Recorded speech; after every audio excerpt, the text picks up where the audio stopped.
Le claquement des talons sur le plancher de bois du saloon Le Fer à cheval doré résonnait comme des coupes de feu. Victoria McCormick descendait l'escalier avec une expression qui suggérait qu'elle partait en guerre, et non pour vérifier la recette du soir. Sa robe rouge foncé, rehaussée d'un corset noir, était impeccablement repassée. Ses cheveux relevés en un chignon serré sur la nuque, et pas une seule mèche n'osait échapper à son contrôle. Elle tenait un grand livre de contes à la main, tandis que son regard gris balayait la salle, notant chaque détail. Combien d'hommes étaient assis aux tables de cartes, qui avaient déjà abusé du whisky, s'il n'était pas temps de mettre à la porte Tommy Grayson, accoudé au comptoir depuis 3 heures. « Frank », lança-t-elle au barman sans s'arrêter. « Combien de fûts de bière reste-t-il à la cave ?» Frank, un homme aux larges épaules et aux tempes grisonnantes, s'essuya les mains sur son tablier et leva 3 doigts. « 3, Miss Vicky, assez pour tenir jusqu'à la fin de la semaine, si les cow-boys du Ranch McGregor ne débarquent pas ce soir. » Victoria hocha la tête, prenant une note dans son livre. Le saloon était son œuvre, sa forteresse, sa manière de survivre dans cette ville où une femme sans mari était suivie de regards réprobateurs ou apitoyés. Elle n'avait besoin ni de l'un ni de l'autre. 6 ans plus tôt, lorsque son père avait tout perdu aux cartes avant de se tirer une balle dans la tempe, Victoria s'était juré de ne plus jamais dépendre des décisions d'autrui. Elle avait racheté ce soon avec le peu d'argent qu'elle avait réussi à rassembler et en avait fait l'établissement le plus rentable de Copper Hill. Le piano dans le coin jouait une mélodie entraînante. Les cartes bruissaient sur les tables, et les rires et les conversations emplissaient la pièce de ce brouhaha particulier qui signifiait une bonne soirée et une caisse bien remplie. Victoria s'apprêtait à rejoindre son bureau lorsque les portes du saloon s'ouvrirent avec une telle force que l'une des charnières grinça plaintivement. Dans l'embrasure de la porte se tenait un homme vêtu d'un long manteau sombre, le chapeau rabattu sur les yeux, une étoile de shérif brillant sur sa poitrine. Victoria s'arrêta au milieu de la salle, le livre figé entre ses mains. Elle savait qui c'était. Toute la ville parlait du nouveau shérif depuis 3 jours, depuis son arrivée du Kansas à l'invitation du maire Harrington. Wade Bradford franchit le seuil et la musique cessa. Le pianiste s'immobilisa, les mains suspendues au-dessus des touches. Les conversations s'éteignirent et toutes les têtes se tournèrent vers la porte. Le shérif retira lentement son chapeau et Victoria put enfin voir son visage. Des traits durs, une mâchoire carrée, des yeux sombres qui semblaient en avoir trop vu. Une fine cicatrice traversait son sourcil gauche. Il devait avoir 35 ans, peut-être un peu plus, et il se tenait comme un homme habitué à ce que sa parole fasse louer. « Miss McCormick ?» Sa voix était grave, calme, mais empreinte d'une fermeté d'acier. Victoria ferma lentement son livre et le posa sur la table la plus proche. Elle prit son temps pour répondre, lui faisant comprendre que c'était elle, la maîtresse des lieux, et non lui. Autour d'eux, le silence était total. Seule l'horloge murale égrenait les secondes. « Cela dépend de qui demande », dit-elle enfin, sa voix teintée de raillerie. Wade s'avança. Ses éperons cliquetèrent doucement. Il s'arrêta à quelques pas d'elle, et Victoria réalisa qu'il était plus grand qu'il n'y paraissait.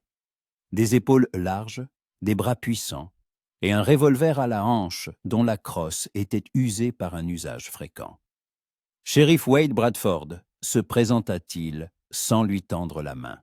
« J'ai besoin de vous parler au sujet de votre établissement. » « Mon établissement ?» Victoria haussa un sourcil. « Quel honneur. D'habitude, les shérifs viennent ici pour boire un whisky, pas pour faire la morale. Frank, servez un verre au shérif. C'est que la maison qui offre. »« Je ne suis pas venu pour un whisky, » dit Wade sans la quitter des yeux. Et il y avait dans son regard quelque chose qui tendit Victoria. « Je suis venu vous informer qu'à partir de demain, le saloon fermera à 22 heures.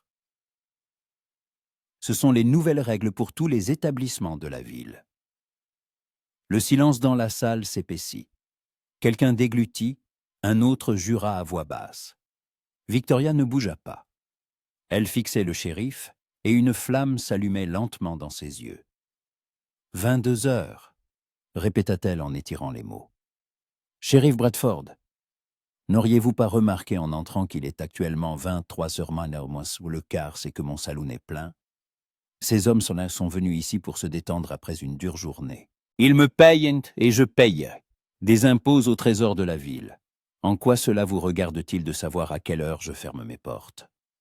Wade fit un pas de plus, réduisant la distance entre eux. Mon devoir est de maintenir l'ordre dans cette ville. Et l'ordre commence par le fait que la nuit, les gens dorment chez eux au lieu de provoquer des bagarres d'ivrognes dans les saloons. Le mois dernier, il y a eu 3 rixes ici, dont l'une s'est terminée par un coup de couteau. Cela va cesser.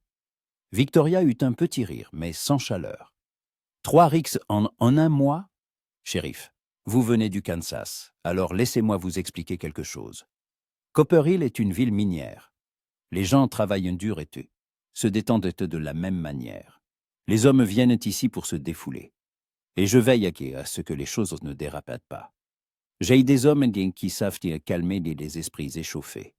Et si quelqu'un dépasse les bornes, j'appelle moi-même le shérif. Alors, vos nouvelles règles, vous pouvez les garder pour vous. Ce n'est pas une requête, Miss McCormick. La voix de Wade se fit plus dure. C'est la loi. Le maire Harrington a approuvé cette décision ce matin. À partir de demain, tous les saloons, bars et maisons de jeu fermeront à 22 heures. Si vous n'obéissez pas, je fermerai votre établissement pour une semaine. Et si cela se reproduit, je le fermerai définitivement. Victoria sentit la colère monter en elle, mais elle n'en laissa rien paraître. Elle avait appris à contrôler ses émotions dans ce monde où la moindre faiblesse pouvait tout vous coûter. Elle se redressa, leva le menton et regarda le shérif droit dans les yeux. Alors, le maire Harrington a pris cette décision, dit-elle lentement, sans consulter les propriétaires d'établissement, sans tenir compte du fait que la moitié du budget de la ville repose sur les impôts que nous payons. Intéressant, très intéressant. Le maire estime que l'ordre est plus important que le profit, répondit Wade. L'ordre, ricana Victoria. Et qui décidera de ce qu'est l'ordre? Vous, shérif Bradford. Vous qui êtes arrivé il y a 3 jours, et qui ne connaissez rien de cette ville, ni des gens qui y vivent. Vous allez m'apprendre à gérer mon commerce. Wade ne répondit pas tout de suite. Il la regardait, et il y avait dans son regard quelque chose qu'elle ne parvenait pas à déchiffrer. Ni colère, ni irritation. Autre chose. De l'évaluation peut-être, ou de la curiosité. Je ne vous apprends pas à gérer votre commerce, dit-il enfin. Je fais mon travail.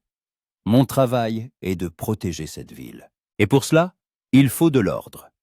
Si vous n'êtes pas d'accord avec la loi, vous pouvez déposer une plainte auprès du maire. En attendant, j'attends de voir votre saloon fermé demain soir à 22 heures. Et il se retourna et se dirigea vers la sortie. Victoria le suivit du regard, chaque fibre de son être lui criant qu'elle ne pouvait pas rester là sans rien dire. Elle fit un pas en avant. « Shérif Bradford !» Il s'arrêta près de la porte, sans se retourner. « Vous venez de déclarer la guerre à la mauvaise personne. » Sa voix était basse, mais chaque mot était chargé de détermination. « Ce saloon, c'est ma vie. Et je ne vous laisserai pas, ni vous, ni personne d'autre, la détruire. Retenez bien cela. » Wade se retourna lentement. Leurs regards se croisèrent, et une tension presque palpable s'installa dans l'air entre eux. Il la fixa longuement, trop longuement, et Victoria sentit quelque chose se nouer en elle. Pas de la peur, quelque chose d'autre qu'elle ne voulait pas admettre. « Alors nous devrons trouver un moyen de travailler ensemble, Miss McCormick, dit-il doucement, parce que je n'ai pas non plus l'intention de reculer. » Il remit son chapeau, fit un signe de tête et sortit. Les portes se refermèrent derrière lui, et le saloon redevint bruyant. Les conversations reprirent. Quelqu'un rit nerveusement. Le pianiste recommença à jouer. Mais Victoria ne bougeait pas. Elle se tenait au milieu de la salle, sentant son cœur battre trop vite. Frank s'approcha d'elle, tenant une bouteille de whisky et 2 verres. « Miss Vicky, Vous devriez peut-être boire un verre. Vous êtes toute pâle. » Victoria prit le verre, mais ne but pas. Elle se tourna vers la fenêtre et vit le shérif traverser la rue en direction de son bureau. Sa silhouette était nette, assurée. Il marchait comme s'il savait ce qu'il faisait, comme s'il était certain d'avoir raison. « Il ne sait pas à qui il a affaire, » dit-elle à voix basse. Frank soupira. « Et vous ne savez pas à qui vous avez affaire, Miss Vicky. J'ai entendu parler de Bradford. On dit qu'au Kansas, il a nettoyé 3 villes de leurs bandits. C'est un homme dur, pas du genre à reculer. » « Je ne suis pas non plus du genre à reculer, » dit Victoria en vidant son verre d'un trait avant de le reposer sur la table. « Frank, demain matin, je vais voir le maire Harrington. Qu'il m'explique qui lui a donné le droit de prendre des décisions qui tuent mon commerce. » Dis-moi. « Et si le maire ne change pas d'avis ?» Victoria le regarda et ses yeux brillaient d'une lueur d'acier. « Alors je trouverai un autre moyen. » Le lendemain matin, Victoria se réveilla tôt. Elle n'avait dormi que la moitié de la nuit. Ressassant sa conversation avec le shérif, préparant ses arguments pour le maire, en colère contre elle-même et contre le monde entier. Fermer le saloon à 22 heures signifiait perdre la moitié de ses revenus. Les heures les plus rentables se situaient entre 22 heures et minuit, lorsque les hommes arrivaient après leur service, fatigués et prêts à dépenser leur argent dans boissons et en cartes. Si elle fermait à 22 heures, ils iraient simplement ailleurs. Et si tous les saloons fermaient, ils commenceraient à se rassembler autre part, dans des maisons, des granges, et il y aurait encore moins d'ordre. Elle enfila une robe grise stricte, attacha ses cheveux, mit un chapeau et sortit. La matinée était fraîche, l'air sentait le pain et la fumée des cheminées. Copperhill se réveillait lentement. Dans la rue principale, le magasin d'Olson était déjà ouvert. Une charrette était garée près de la forge où Bill le forgeron expliquait quelque chose avec véhémence à un fermier. Des enfants couraient encore vers l'école, soulevant des nuages de poussière.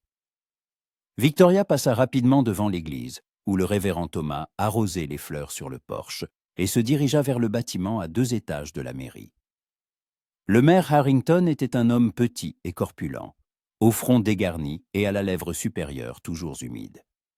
Il était maire depuis 10 ans, et Victoria le connaissait comme un homme qui aimait le pouvoir, mais pas les responsabilités. Il se rangeait toujours du côté du plus fort et du plus bruyant, et ne prenait jamais de décision risquée.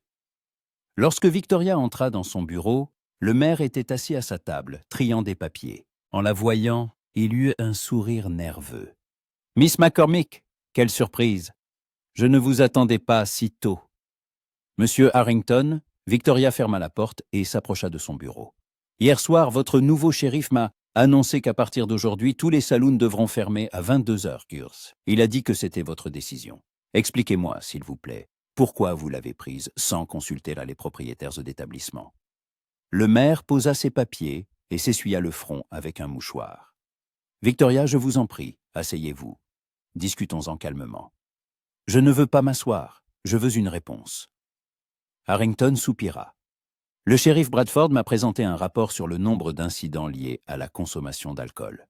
Au cours des 2 derniers mois, il y a eu 11 bagarres, 3 blessures au couteau et une fusillade. Il estime que limiter les heures d'ouverture des saloons contribuera à réduire la criminalité. 11 bagarres en 2 mois dans une ville minière ? Ricana Victoria. Monsieur Harrington, ce n'est pas de la criminalité, c'est la vie. Les hommes travaillent dans les mines 12 heures par jour, risquant leur vie à chaque instant. Ils viennent au saloon pour se détendre. Oui, parfois ils boivent trop. Oui, parfois ils se disputent. Mais cela ne signifie pas qu'il faut tuer un commerce qui nourrit la moitié de la ville. Je comprends votre inquiétude, Victoria, dit le maire d'un ton conciliant. Mais nous avons engagé le shérif Bradford précisément parce que nous avons besoin d'ordre. Vous vous souvenez de ce qui s'est passé il y a 6 mois? La bande de Jack Carter a dévalisé la banque, tué 2 personnes et s'est enfuie. Notre ancien shérif n'a même pas essayé de les poursuivre. Nous avons besoin d'un homme fort pour protéger la ville. Et pour cela qu'il faut fermer les saloons à 22 heures. Victoria secoua la tête. Vous croyez vraiment que cela arrêtera les bandits? Le shérif Bradford pense que la discipline et l'ordre sont... Le shérif Bradford ne connaît pas cette ville, l'interrompit Victoria. Il est arrivé il y a 3 jours. Il ne connaît pas les gens. Il ne sait pas comment les choses fonctionnent ici. Et vous lui donnez le droit de changer des règles qui ont fonctionné pendant des années. Le maire garda le silence, évitant son regard. Victoria comprit qu'il était inutile de discuter. Harrington avait déjà pris sa décision, et elle ne parviendrait pas à le faire changer d'avis. Du moins, pas maintenant. Très bien, dit-elle lentement. Mais je veux que vous sachiez que si mon saloon commence à perdre de l'argent à cause de cette décision, j'exigerai une compensation, et je ne serai pas la seule. Joe McCall du Surf Rouge, Sam Wells de la dernière carte, nous perdrons tous des bénéfices. Et nous nous souviendrons tous de qui est le responsable. Elle se retourna et sortit du bureau sans attendre de réponse. La colère bouillonnait en elle, mais elle savait que ce n'était pas le moment de la montrer. Elle devait réfléchir, planifier, trouver une issue. En sortant de la mairie, Victoria aperçut le shérif Bradford. Il se tenait près de son cheval, vérifiant la selle. En la voyant, il se redressa. « Miss McCormick », fit-il d'un signe de tête. Victoria s'arrêta à quelques pas de lui. « Shérif Bradford, j'espère que vous êtes satisfait de vous. »« Je fais mon travail, » répondit-il calmement. « Ce n'est pas personnel. »« Peut-être pas pour vous ?» Victoria s'approcha. « Mais pour moi, c'est très personnel. Ce saloon, c'est tout ce que j'ai, et je ne vous laisserai pas le détruire. » Wade la regarda, et cette étrange expression qu'elle ne parvenait pas à comprendre traversa de nouveau son regard. « Je ne veux pas détruire votre commerce, » dit-il doucement. « Je veux que l'ordre règne dans cette ville, pour que les gens puissent dormir tranquillement, sans craindre d'être volés ou tués pendant la nuit. Il n'y a pas eu de meurtre à Copper Hill jusqu'à ce que vous arriviez et commenciez à effrayer tout le monde avec vos règles, » rétorqua Victoria. « Pas encore. » Wade mit son chapeau. « Mais la bande de Carter est toujours dans les parages. J'ai reçu des informations selon lesquelles ils se cachent dans les montagnes au nord de la ville. Tôt ou tard, ils reviendront. Et quand cela arrivera, je veux que la ville soit prête. » Victoria se tut. Elle avait entendu parler de la bande de Carter. Tout le monde en avait entendu parler. 5 hommes impitoyables et cruels qui dévalisaient les banques et les diligences sur tout le territoire. Il y a 6 mois, ils avaient effectivement dévalisé la banque de Copper Hill, et le shérif de l'époque n'avait pas pu les arrêter. Alors vous pensez qu'en fermant les saloons plus tôt, vous arrêterez les bandits? Elle eut un petit rire. Shérif, ce n'est pas de la logique, c'est de la stupidité. Wade ne répondit pas tout de suite. Il la regarda longuement, et Victoria sentit quelque chose changer dans l'air entre eux. Il s'approcha, et elle sentit l'odeur du cuir, de la poudre et de quelque chose d'autre qu'elle ne pouvait nommer. « Peut-être avez-vous raison, » dit-il doucement. « Peut-être que ma logique n'est pas parfaite. Mais j'ai vu trop de villes périr à cause du chaos, où il n'y avait ni loi ni ordre, où chacun faisait ce qu'il voulait, et où seuls les plus cruels survivaient. Je ne veux pas que Copper Hill devienne une de ces villes. » Victoria le regardait, et pour la première fois en 2 jours, elle vit en lui non pas un shérif obstiné, mais un homme. Un homme qui croyait en ce qu'il faisait, qui voulait peut-être vraiment aider. Mais cela ne changeait rien au fait que ses méthodes tuaient son commerce. Alors trouvez un autre moyen, dit-elle. Un moyen qui ne détruira pas la vie de ceux qui gagnent honnêtement leur pain. Elle se détourna et s'éloigna sans se retourner. Mais même en partant, elle sentait son regard sur son dos. Et ce sentiment ne la quitta pas du reste de la journée. La soirée fut tendue. Victoria se tenait derrière le comptoir, observant les aiguillets de l'horloge se rapprocher lentement de 22 heures. Le saloon était plein, comme d'habitude un jeudi. Les mineurs de la mine Harper étaient assis près de la fenêtre, jouant au poker. Les cow-boys du ranch McGregor s'étaient installés au comptoir, discutant de la prochaine transhumance. Dans un coin, 3 hommes se disputaient à propos de quelque chose en agitant les bras. Le pianiste jouait une mélodie joyeuse, et les jeunes femmes en robes colorées servaient les boissons, souriant aux clients et récoltant des pourboires. Frank essuyait des verres, jetant des regards inquiets à Victoria. Elle savait à quoi il pensait. Tout le monde dans le saloon savait qu'un affrontement aurait lieu ce soir. La seule question était de savoir qui céderait le premier. À 22h moins 5, les portes s'ouvrirent et Wade Bradford entra.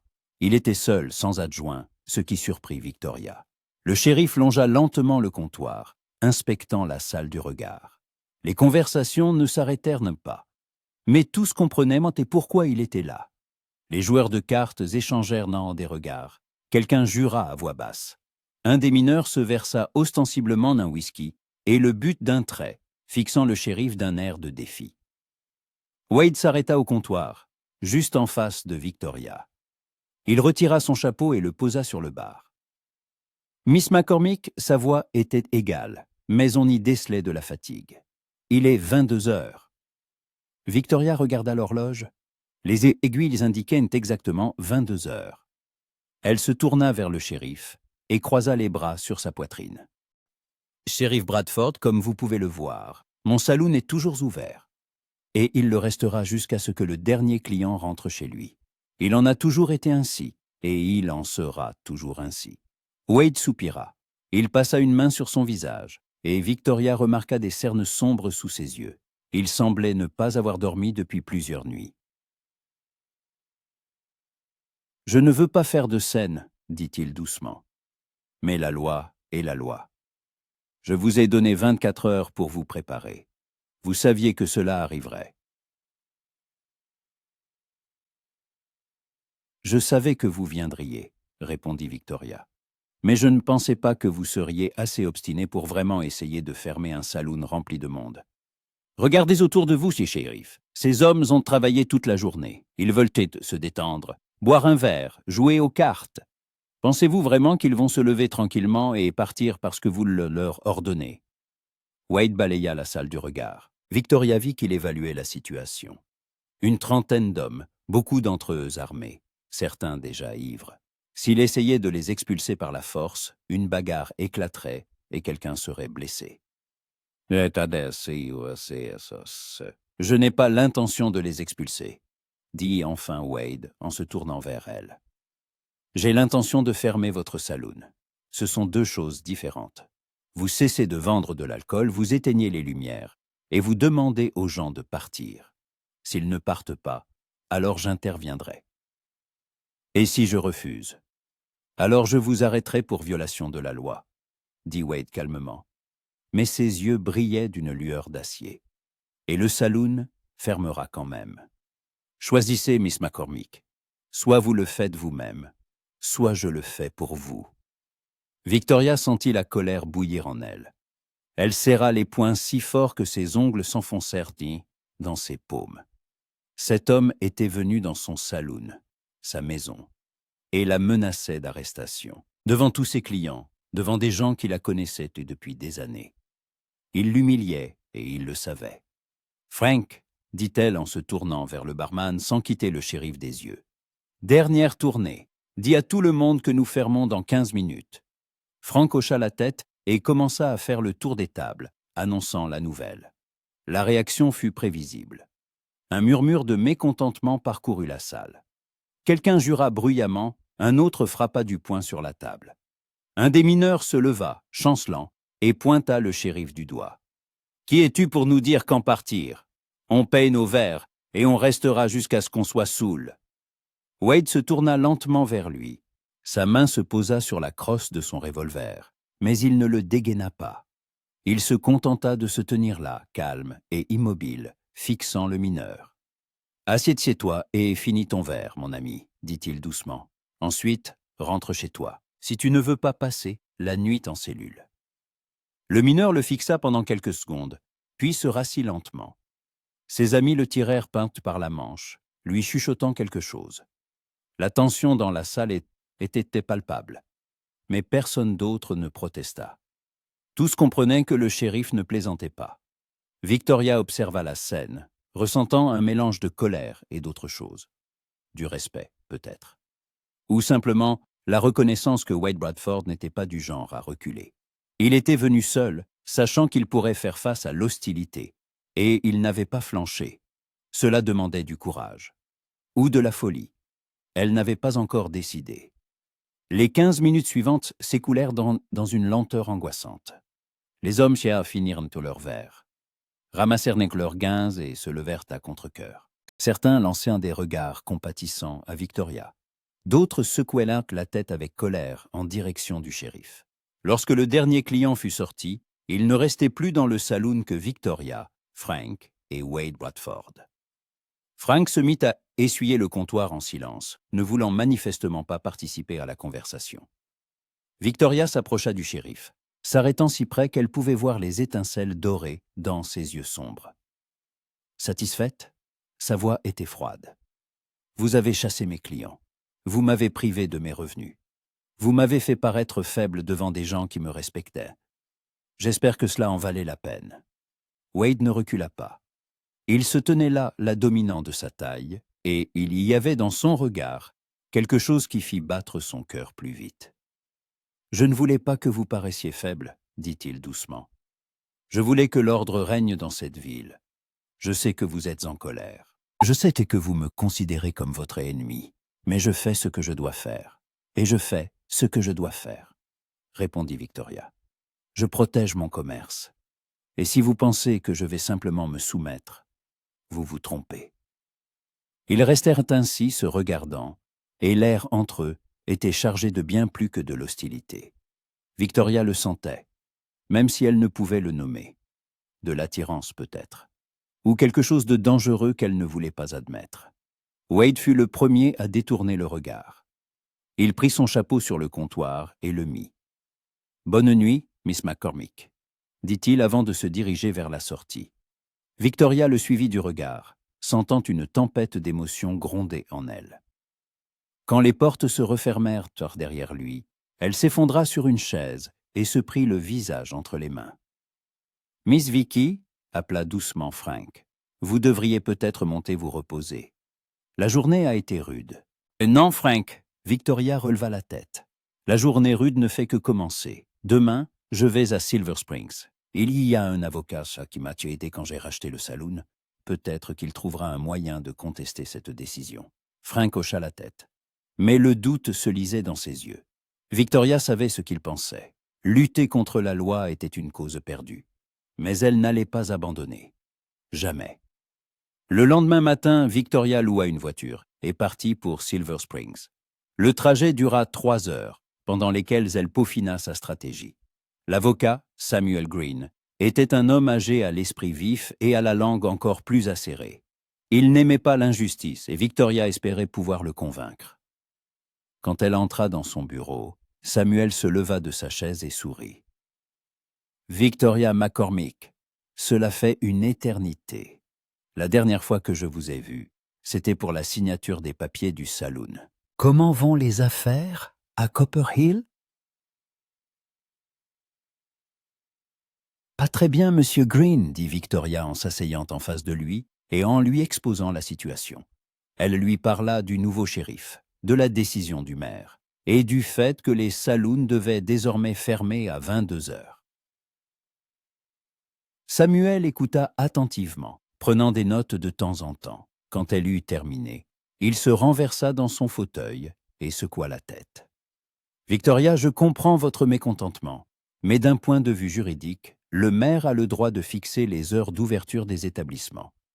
Cela relève de ses prérogatives en tant que chef de la ville. Si la décision a été approuvée par le conseil municipal, il sera extrêmement difficile de la contester. » « Et si elle n'a pas été approuvée ?» demanda vivement Victoria. Samuel haussa un sourcil. « Avez-vous vérifié ?»« Non. Mais le maire Harrington a dit que c'était la décision du shérif. Peut-être ne l'a-t-il pas soumise au vote du conseil. » Alors il y a une chance, Samuel prit une feuille de papier vierge. Si la décision a été prise unilatéralement, sans l'approbation du conseil, elle peut être contestée. Je devrais examiner les procès-verbaux des réunions. Cela prendra du temps, mais je vais essayer. Sachez seulement, Victoria, que même si nous gagnons, rien ne garantit que le maire ne soumettra pas la question au vote et que le conseil ne l'approuvera pas. Victoria hocha la tête. Elle comprenait les risques. Mais elle n'avait pas d'autre choix. « Faites tout ce que vous pouvez, Monsieur Green. Je vous paierai bien. »« Ce n'est pas une question d'argent, » sourit Samuel. « C'est une question de principe. Je n'aime pas que les autorités abusent de leur pouvoir, même si c'est avec de bonnes intentions. » Victoria le remercia et sortit. Silver Springs était plus grande que Copperhill, avec 2 banques, un véritable hôtel et même un théâtre. Elle se promena dans la rue principale, regardant les vitrines des magasins, essayant de se distraire de ses pensées anxieuses. Près d'un magasin de tissus, elle aperçut une silhouette familière. Une femme d'une 40aine d'années, vêtue d'une élégante robe bleue, discutait avec le vendeur. Victoria la reconnut immédiatement. C'était Eleanor Harrington, l'épouse du maire de Copperhill. Que faisait-elle à Silver Springs? Eleanor se tourna et aperçut également Victoria. La surprise, puis une sorte de gêne, traversèrent son visage. Elle dit rapidement quelque chose au vendeur et sortit du magasin. Miss McCormick, sa voix était d'une politesse forcée. Quelle rencontre inattendue. Madame Harrington, Victoria fit un signe de tête. Je ne savais pas que vous veniez à Silver Springs. Oh, je viens parfois faire des achats. Le choix de tissus était bien meilleur ici que dans notre petite ville. Eleanor tripotait nerveusement le bord de son sac à main. Et vous, pour affaires? Pour affaires, répondit brièvement Victoria. Elle n'avait pas l'intention de mettre la femme du maire dans la confidence de ses projets. Eleanor hocha la tête et un silence gênant s'installa entre elles. Victoria savait qu'Eleanor ne l'avait jamais appréciée. Pour elle, Victoria était une tenancière de saloon, une femme à la réputation douteuse.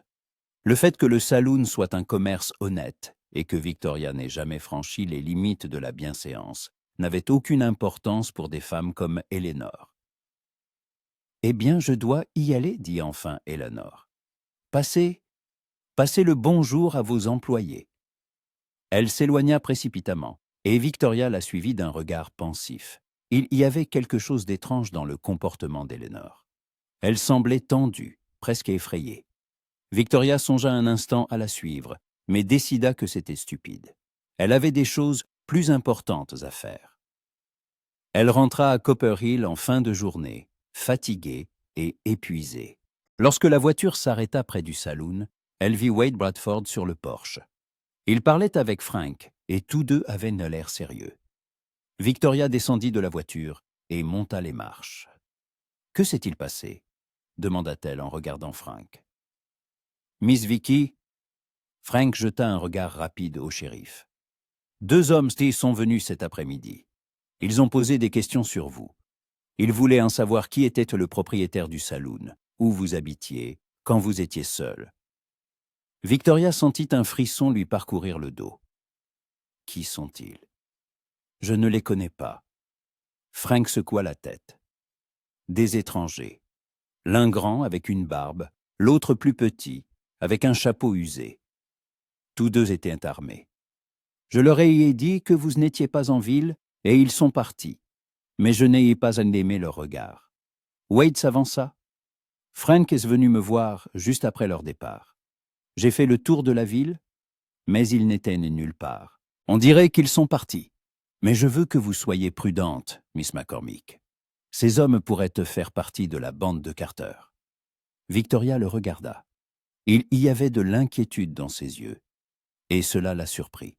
« Vous pensez qu'ils reviendront ?»« Je ne sais pas, » répondit honnêtement Wade. « Mais s'ils reviennent, je veux être prêt. Je vais laisser un de mes adjoints près du saloon pour la nuit. Et je veux que vous gardiez votre porte verrouillée et que vous ne sortiez pas seul après la tombée de la nuit. » Victoria voulut protester, dire qu'elle n'avait pas besoin de sa protection. Mais les mots restèrent coincés dans sa gorge. Elle voyait qu'il était sérieux, qu'il s'inquiétait vraiment, et cela la déconcertait. « D'accord, » dit-elle enfin, « je serai prudente. » Wade hocha la tête et mit son chapeau. « Si quelque chose se passe, si vous revoyez ces hommes, envoyez quelqu'un me chercher immédiatement. Peu importe le jour ou la nuit. » Il se retourna et s'éloigna. Victoria le suivit du regard, sentant quelque chose changer en elle. Peut-être que Wade Bradford n'était pas seulement un shérif obstiné qui voulait tout contrôler. Peut-être qu'il essayait vraiment de protéger la ville, de la protéger, elle. Cette pensée était à la fois réconfortante et troublante. La nuit se passa calmement. L'adjoint du shérif, un jeune homme nommé Tommy, monta la garde près du saloon jusqu'à l'aube. Victoria ne dormit presque pas, prêtant l'oreille à chaque bruit. Mais les étrangers ne réapparurent pas. Le matin, elle descendit et trouva Tommy toujours à son poste. Il avait de l'air fatigué, mais alerte. « Tout est calme, Miss McCormick », rapporta-t-il. Personne de suspect en vue. « Merci, Tommy. » Victoria lui tendit une tasse de café. « Va te reposer, tu l'as bien mérité. » Tommy hocha la tête avec reconnaissance et partit. Victoria retourna au saloon et commença à se préparer pour l'ouverture. Ce soir encore, il faudrait fermer à 22 heures, et elle sentait déjà l'irritation monter. Vers midi, Sam Wells, le propriétaire de la dernière carte, un autre saloon de la ville, entra. C'était un homme petit et robuste, avec une moustache rousse et un caractère enjoué. Mais aujourd'hui, il avait l'air sombre. « Vicky, il faut qu'on parle », dit-il en s'asseyant à une table. « De quoi, Sam ?»« Du shérif, des nouvelles règles. J'ai perdu un tiers de ma recette hier, un tiers. Mes clients réguliers disent que si ça continue, ils iront à Silver Springs. Là-bas, il n'y a pas de restrictions aussi stupides. » Victoria s'assit en face de lui. « Je sais, Sam, j'ai le même problème. J'ai vu un avocat hier. Il va essayer de contester la décision. Mais il n'y a aucune garantie. »« Au diable les avocats !» Sam frappa la table de la paume de sa main. « Nous devons agir. Tous les propriétaires de saloon doivent s'unir et exiger du maire qu'il annule cette règle. Si nous refusons tous de fermer, que fera-t-il? Nous arrêter tous? Peut-être. » Victoria secoua la tête. « Sam, je comprends ta colère.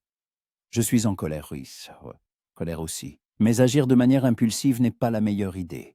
Il nous faut un plan. » « J'ai un plan ?» Sam se pencha vers elle. « Ce soir, nous ne fermons pas à 22 heures. Que le shérif essaie de nous arrêter tous, il n'aura pas assez d'hommes.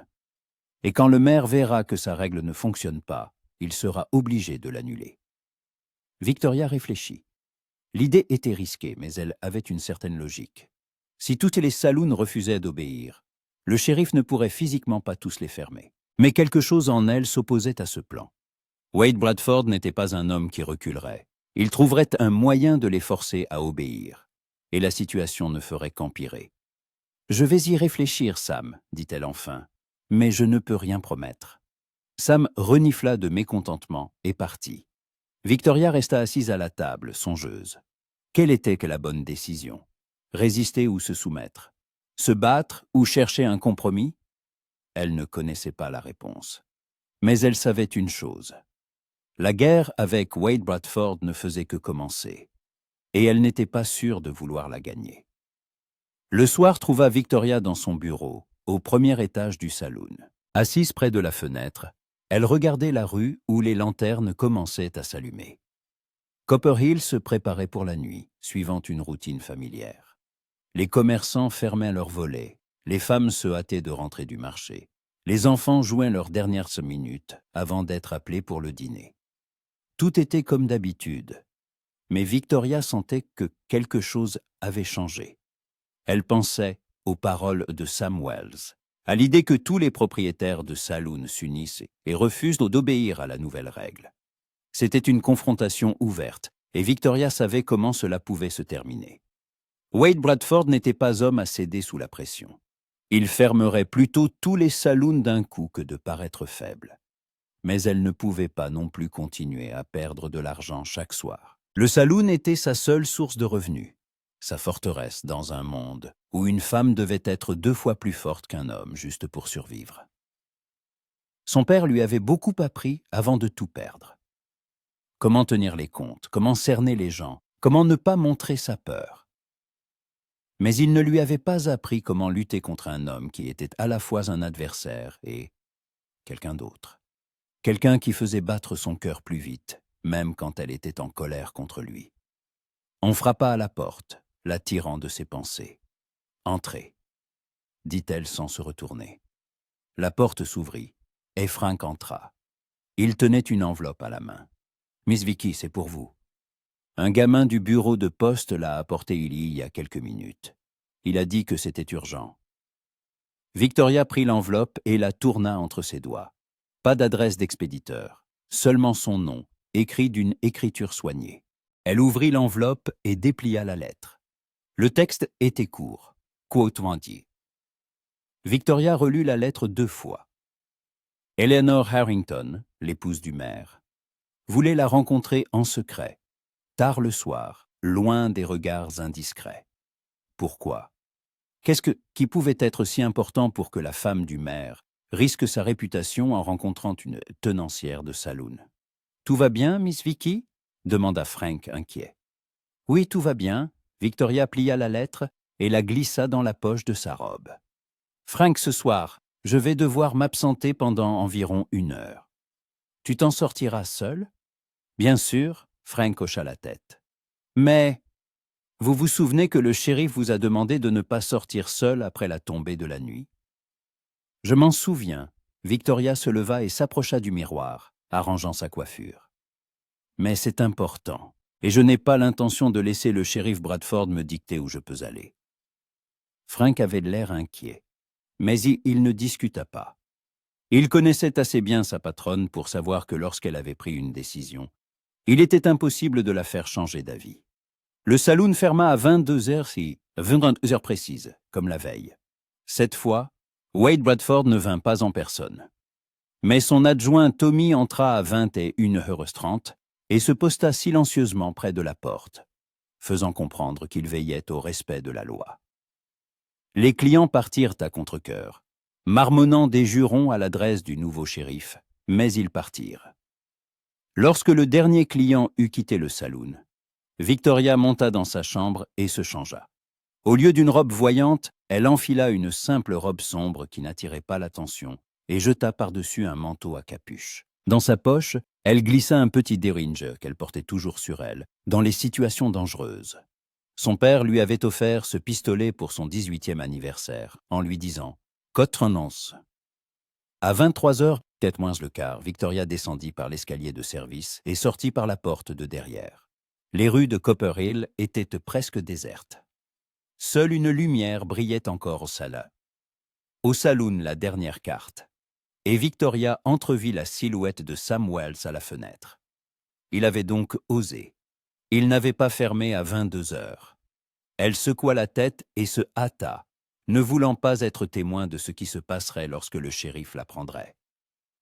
La vieille église se trouvait à la périphérie de la ville, sur une petite colline. Elle avait été construite par les premiers colons de Copper Hill, mais 10 ans plus tôt, une nouvelle et plus grande église avait été érigée, et l'ancienne était tombée en désuétude.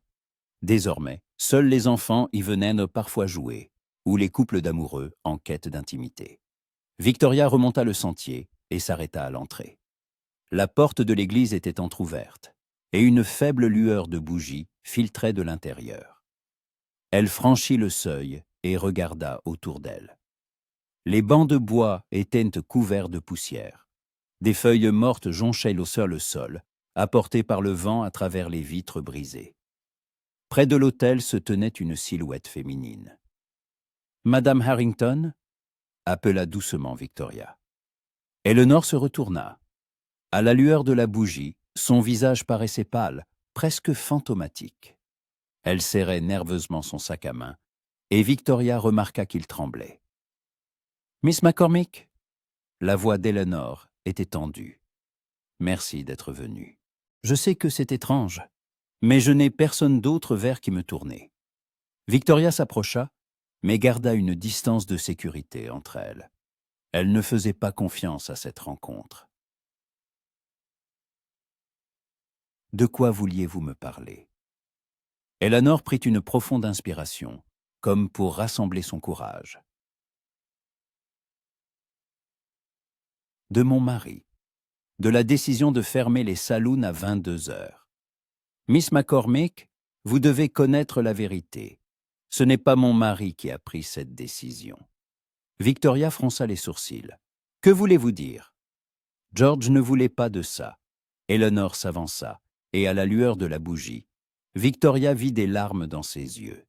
Le shérif Bradford a fait pression sur lui. Il a dit que si George ne prenait pas cette décision, il raconterait à toute la ville ses dettes. Le fait que George perde aux cartes l'argent du trésor de la ville. Victoria sentit un froid glacial l'envahir. Votre mari pille le trésor public, et il ne le pille pas. Eleanor secoua la tête. Il emprunte de l'argent pour couvrir ses pertes au jeu. Il a toujours l'intention de le rembourser, mais la dette ne cesse de croître. Et maintenant, le shérif Bradford est au courant. Il est venu voir George il y a 3 jours et lui a dit que s'il n'adoptait pas la nouvelle règle sur les saloons, il rendrait l'affaire publique. George a eu peur. Il a peur de la prison, peur de la honte. Victoria s'assit lentement sur l'un des bancs. L'information était stupéfiante.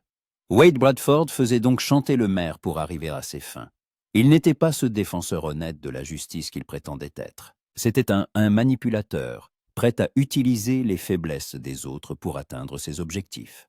« Pourquoi me racontez-vous cela ?» demanda-t-elle. « Parce que je ne peux plus me taire. » Eleanor s'assit à côté d'elle. George est en train de se détruire. Il boit tous les soirs, ne dort plus la nuit. Et le shérif Bradford continue de faire pression sur lui, exigeant toujours plus de concessions. Hier, il a exigé que George alloue plus d'argent du budget à l'entretien de son bureau. Il a dit que si le maire refusait, tout le monde apprendrait la vérité. Miss McCormick, cet homme est dangereux. Il ne veut pas l'ordre. Il veut le pouvoir. Victoria resta silencieuse, digérant ce qu'elle venait d'entendre.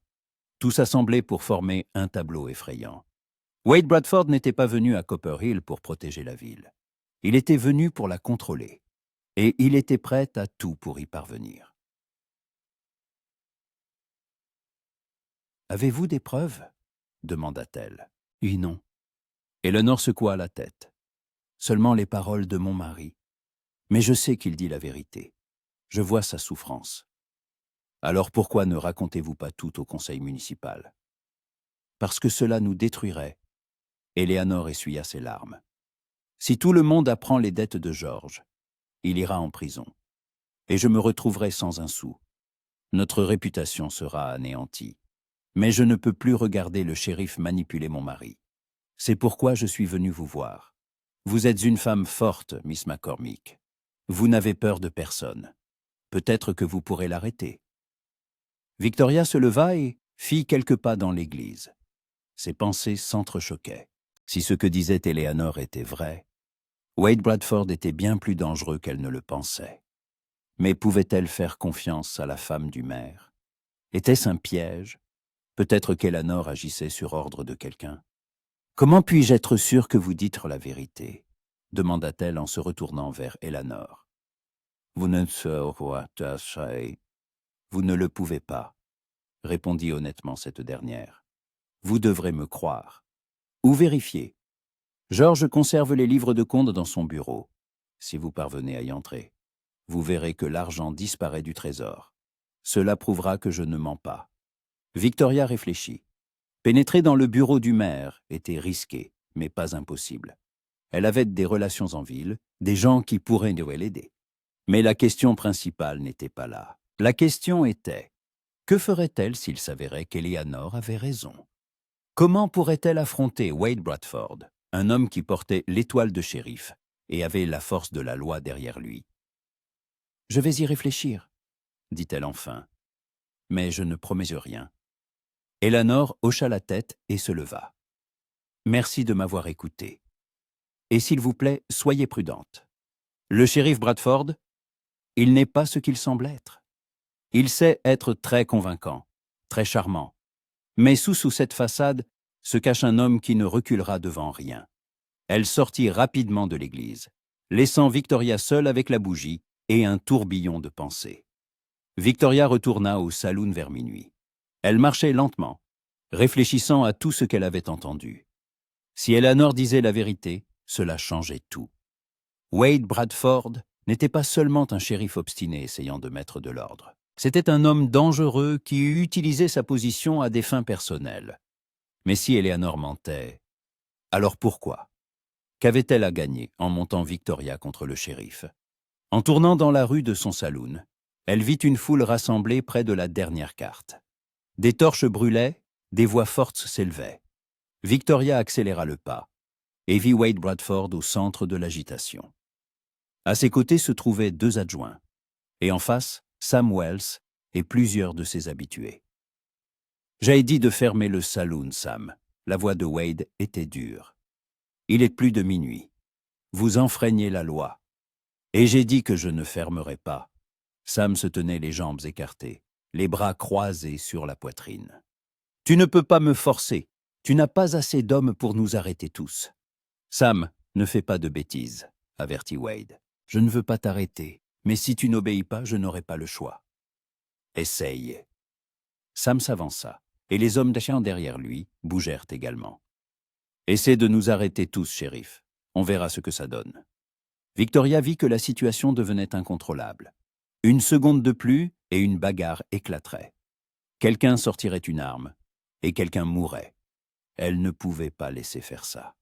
« Arrêtez !» Sa voix retentit, forte et autoritaire. Toutes les têtes se tournèrent vers elle. Victoria traversa la foule et se plaça entre Wade et Sam. « Sam, ferme le saloon, dit-elle. Tout de suite. »« Vicky, tu es folle ?» Sam la regarda avec stupéfaction. « Je pensais qu'on était ensemble là-dedans.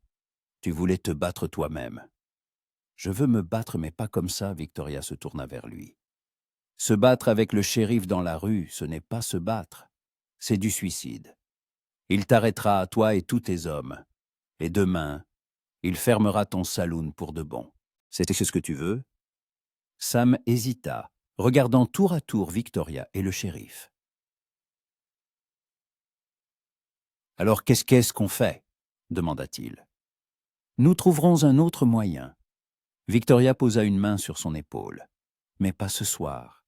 Pas comme ça. Fais-moi confiance, Sam. » Sam la regarda longuement, puis hocha lentement la tête. Il se tourna vers ses hommes. « Dispersez-vous, les gars. C'est fini. » Les hommes commencèrent à se disperser à contre-cœur, marmonnant entre leurs dents. Sam jeta un dernier regard au shérif, puis se retourna et entra dans son saloon, claquant la porte. Victoria se retourna vers Wade. Il la regardait d'un air étrange, un mélange de surprise et d'autre chose. « Merci, » dit-il doucement. « Vous avez évité une effusion de sang. »« Je n'ai pas fait ça pour vous, » répondit froidement Victoria. « Je l'ai fait pour Sam. C'est un homme bon, et je ne voulais pas qu'il aille en prison à cause de votre obstination. » « Mon obstination ?» Wade haussa un sourcil. « Je ne fais que respecter la loi. »« Vous ne faites pas que respecter la loi. » Victoria s'approcha, baissant la voix pour que ses adjoints n'entendent pas. « Vous utilisez la loi pour contrôler les gens, pour obtenir le pouvoir. Je sais ce que vous avez fait au maire Harrington. Je suis au courant du chantage. » L'expression de Wade changea. La surprise fit place à la méfiance. « D'où tenez-vous cette information ?»« Peu importe. » Victoria croisa les bras sur sa poitrine. « Ce qui importe, c'est que maintenant je connais la vérité.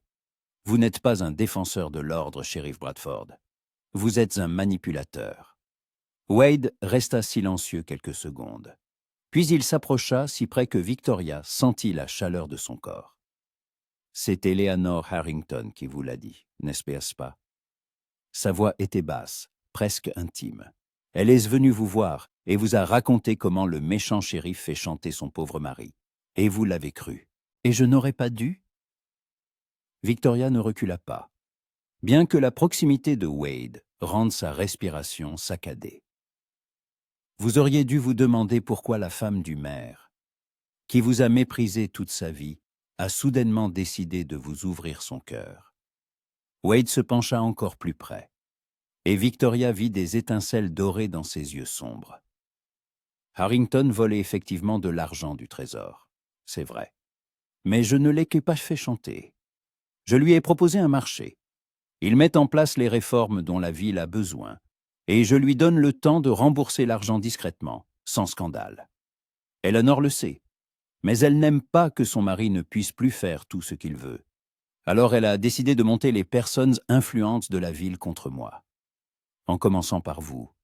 Victoria le regardait, essayant de savoir s'il disait la vérité. Ses yeux étaient en sérieux, sans l'ombre d'un mensonge.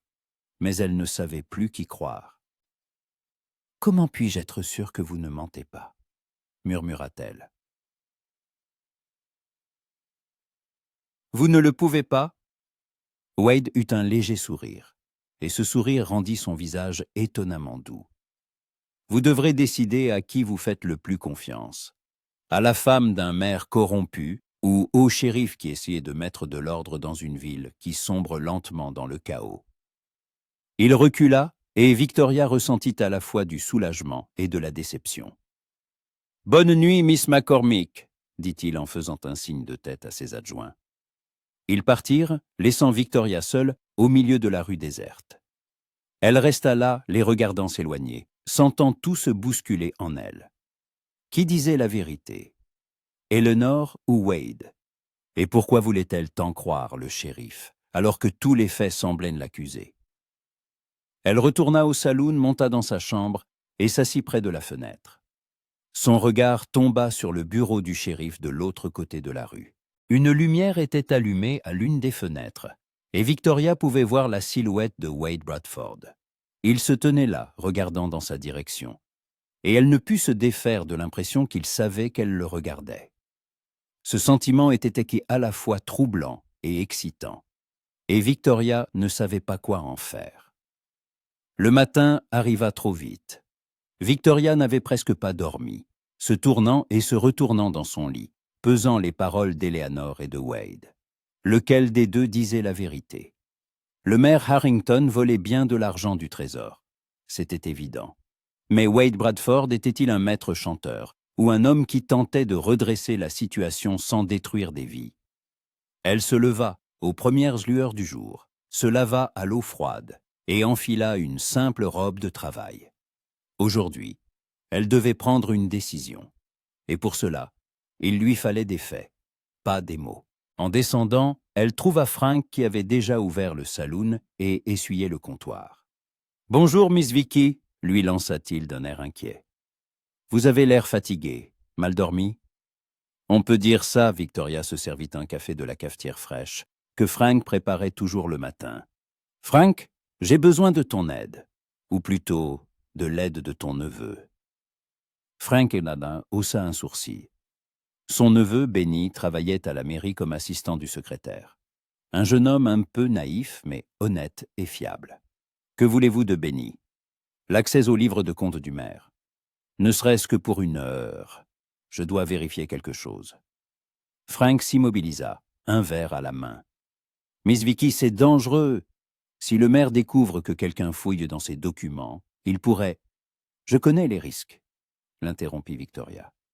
Mais j'ai besoin de la vérité. Et la seule façon de l'obtenir est de voir ces livres de mes propres yeux. Frank la regarda longuement, puis hocha la tête. D'accord. Je parlerai à Benny, mais promettez-moi d'être prudente. Promis. Benny se montra plus coopératif que Victoria ne l'avait prévu. Lorsqu'elle le retrouva près de la mairie pendant la pause déjeuner, le jeune homme semblait nerveux, mais prêt à aider. Oncle Frank a dit que c'était important, murmura-t-il en jetant des regards autour de lui. Mais je ne peux vous donner que 20 minutes. Le maire est parti à Silver Springs pour affaires et ne rentrera que ce soir. La secrétaire, Madame Johnson, est partie déjeuner. C'est le moment idéal. Victoria hocha la tête et le suivit à l'intérieur du bâtiment. Ils traversèrent un couloir et entrèrent dans le bureau du maire. Benny ferma la porte à clé et s'approcha d'une imposante armoire en chêne. « Les livres, ce sont là, » dit-il en sortant un trousseau de clés pour ouvrir l'armoire. « Je vais rester près de la porte pour surveiller. Mais s'il vous plaît, dépêchez-vous. » Victoria prit plusieurs gros registres et les étala sur le bureau du maire. Elle feuilleta rapidement les pages, examinant les écritures. Au début, tout semblait normal. Rentrée d'impôts, dépenses pour les services municipaux, salaires des fonctionnaires. Mais elle remarqua ensuite des anomalies. Certains montants étaient interraturés et remplacés par d'autres. Les entrées concernant des dépenses importantes manquaient souvent de détails. Simplement besoins divers ou frais administratifs. Victoria prit le dernier registre, celui de l'année en cours, et commença à comparer les chiffres. C'est alors qu'elle le vit. Au cours des 6 derniers mois, près de 3 000 $ Avelina a disparu des caisses. Une somme énorme pour une petite ville comme Copper Hill. Les écritures étaient arrangées pour masquer le détournement, mais pour quelqu'un qui savait tenir des comptes, c'était évident. Le maire Harrington volait bel et bien. Victoria prit rapidement des notes dans son carnet, recopiant les dates et les montants. Puis elle rangea soigneusement les livres et les remit à leur place. « C'est fait », dit-elle à Benny. « Merci pour ton aide. Et, s'il te plaît, pas un mot à personne. »« Bien sûr, Miss McCormick, » hocha la tête Benny. « Je le promets. » Victoria quitta la mairie par la porte de derrière et s'éloigna rapidement. Elle savait maintenant qu'Eleanor n'avait pas menti sur le vol, mais cela ne prouvait pas encore que Wade Bradford la faisait chanter. Pour cela, elle devait parler au maire lui-même. Mais comment le faire avouer? Elle tourna au coin de la rue et faillit percuter Wade. Il se tenait près de son cheval, vérifiant la selle, et se redressa en la voyant. Miss McCormick, sa voix était neutre, mais ses yeux trahissaient de la curiosité. « Vous êtes pressé ?»« J'ai des affaires à régler, shérif. » Victoria tenta de passer, mais il lui barra le chemin. « Attendez, j'ai besoin de vous parler. Je n'ai pas le temps de discuter. » « C'est important. » Wade baissa la voix. « J'ai reçu des informations sur la bande de Carter. Ils se cajotent bien dans les montagnes au nord d'ici. Mon informateur les a vus avant-hier, 5 hommes, bien armés. Ils prévoient de revenir. Ils prévoient de revenir à Copper Hill. » Victoria sentit un frisson lui parcourir le dos. « Quand? Je ne sais pas exactement. Peut-être dans quelques jours, peut-être plus tôt. Mais je veux que vous soyez prête. Gardez les portes du saloon verrouillées quand vous êtes seule. Ne sortez pas après la tombée de la nuit sans être accompagnée.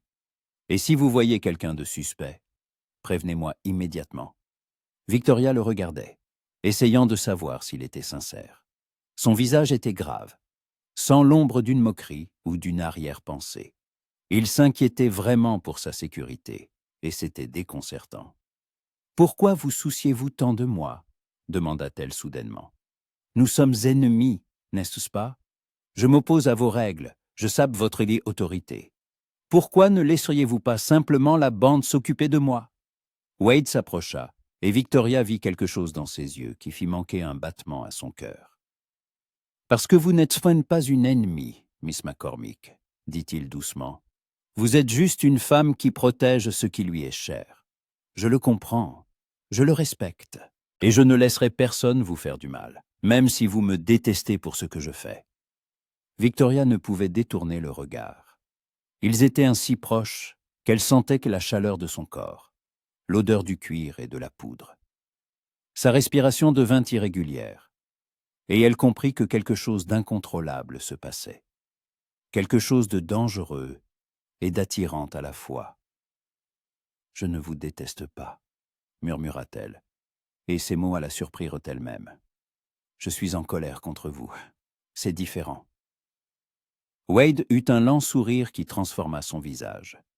Ses traits durs s'adoucirent, ses yeux se réchauffèrent, et pour la première fois, Victoria vit en lui non pas le shérif, mais simplement un homme qui était seul, comme elle, qui portait le fardeau des responsabilités, comme elle, qui essayait de faire ce qu'il croyait juste, même si cela le rendait impopulaire. « Je suis en colère contre vous aussi, » dit-il, toujours souriant. « Vous êtes la femme la plus têtue que j'aie jamais rencontrée.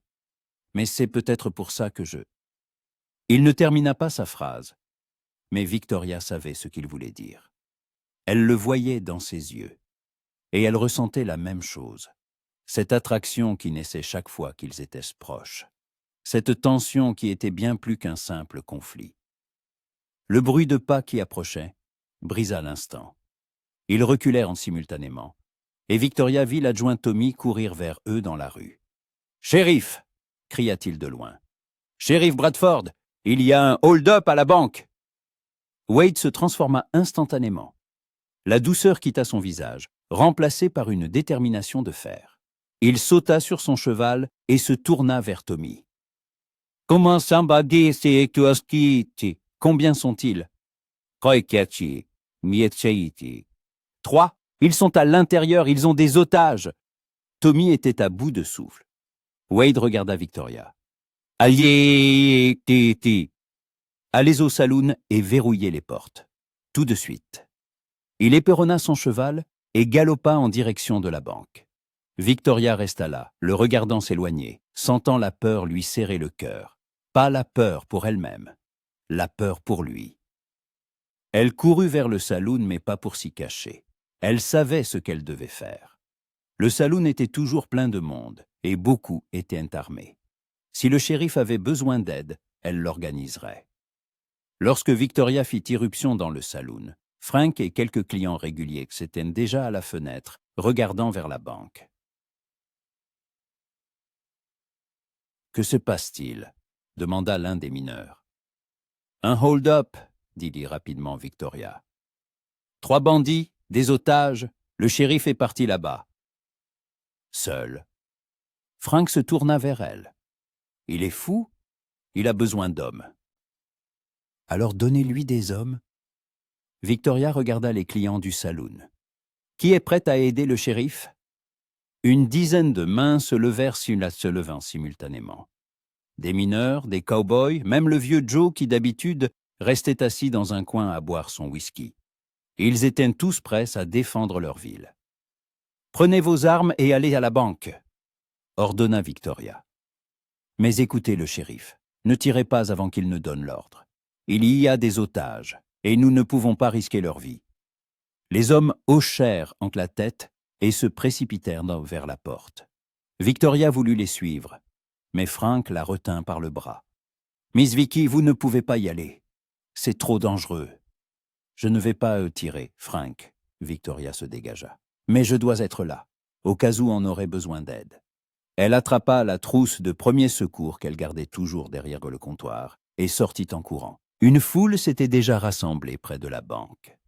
Les gens se tenaient à distance de sécurité, chuchotant et montrant les portes fermées. Wade était descendu de cheval et se tenait au coin du bâtiment, parlant avec Tommy et 2 autres adjoints. En voyant arriver les hommes du saloon, la surprise se peignit sur son visage. « Qui vous a envoyé ?» demanda-t-il.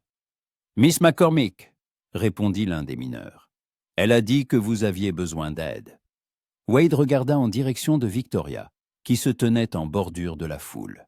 Leurs regards se croisèrent, et elle vit dans ses yeux de la gratitude et autre chose qui fit battre son cœur plus vite.